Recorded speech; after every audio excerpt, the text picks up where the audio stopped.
Baik, mungkin itu tentang pengenalan singkat dari fi'il maklum maupun fi'il majhul serta alasan kenapa suatu fi'il itu harus dijadikan majhul.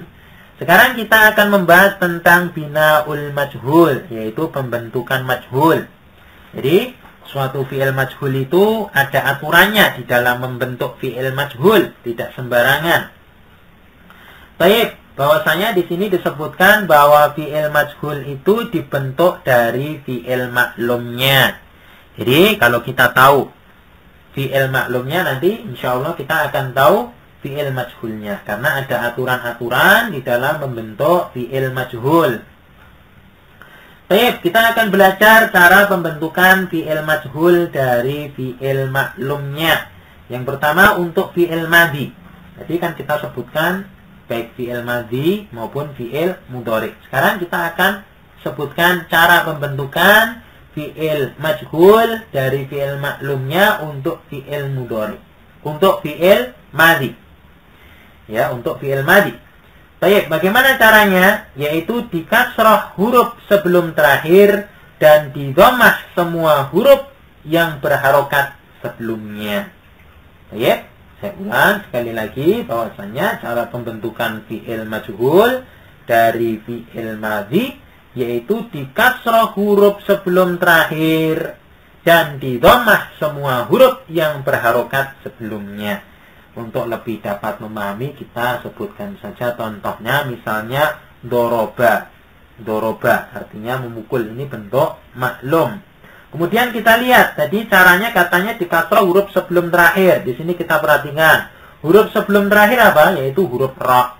Lalu kita kasrah. Kemudian masih belum cukup sampai di situ. Apalagi? Yaitu di dhammah semua huruf yang berharokat sebelumnya.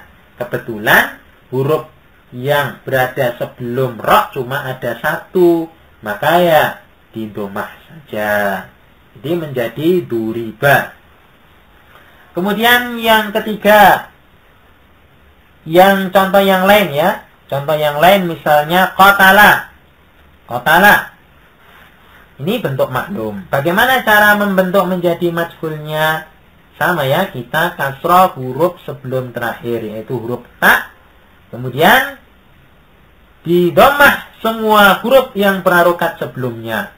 Huruf yang berharokat sebelum ta cuma ada satu, yaitu huruf qaf ya, sehingga dia ya di dhammah saja menjadi apa? Qutila. Dan contoh yang lain misalnya, ini contoh yang penting, ta'allama. Ta'allama ini bentuk maklum. Cara pembentukan menjadi majhulnya tadi di kasrah huruf sebelum terakhir. Yang pertama di kasrah dulu, yaitu huruf lam. Kemudian di dhammah semua huruf yang berharokat sebelumnya. Kita lihat ternyata huruf yang berharokat yang berada sebelum lam ada dua, ada huruf ta dan huruf ain. Maka dua-duanya kita dhammah sehingga menjadi tu'ul lima ya. Saya kira dapat dipahami. Caranya cukup mudah. Intinya di kasrah huruf sebelum terakhir dan di dhammah semua huruf yang berharokat sebelumnya. Selesai ya.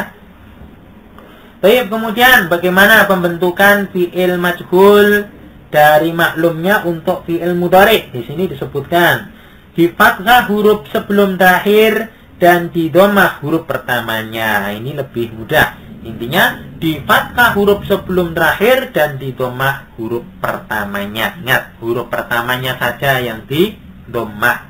Contohnya misalnya yaktubu. Yaktubu huruf sebelum terakhir huruf ta, dia kemudian di fathah. Dan selanjutnya huruf pertamanya huruf ya, tentunya huruf mudharaahnya ya, huruf ya, dia di dhammah sehingga menjadi yuktabu. Contoh yang lain, yaktahu. Nah, ini kebetulan huruf pertamanya sebelum terakhirnya sudah di fathah.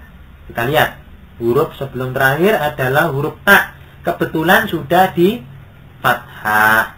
Sehingga ya tidak perlu dirubah-rubah. Hanya saja huruf pertamanya ini kita lihat, yaitu huruf ya-nya, dia masih di fathah. Padahal tadi aturannya di dhammah huruf pertamanya. Sehingga Kalau kita dhammahkan, maka jadilah suatu fi'il majhul menjadi yuftahu. Contoh yang lain misalnya yastami'u. Yastami'u. Nah, perhatikan ya.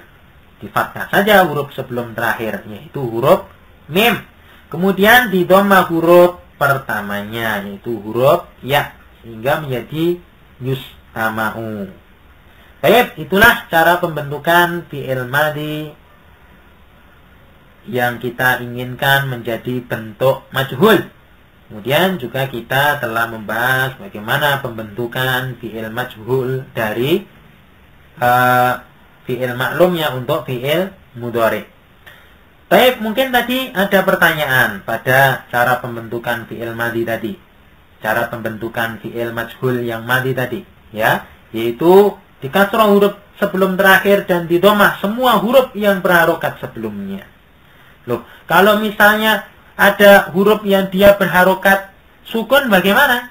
Apakah dia ikut di dhammah? Maka kita perhatikan di sini sebagai catatan penting ya.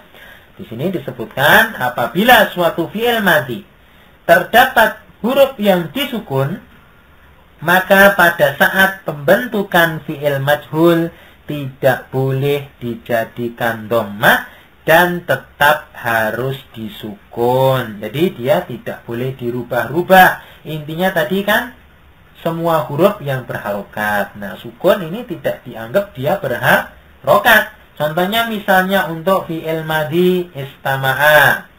Kalau kita ingin jadikan bentuk majhul, maka akan menjadi apa? Ustumi'a. Akan menjadi ustumi'a. Nah, demikianlah cara pembentukan fi'il majhul dari fi'il maklumnya untuk masing-masing kelompok fi'il, baik fi'il madhi maupun fi'il mudhari'.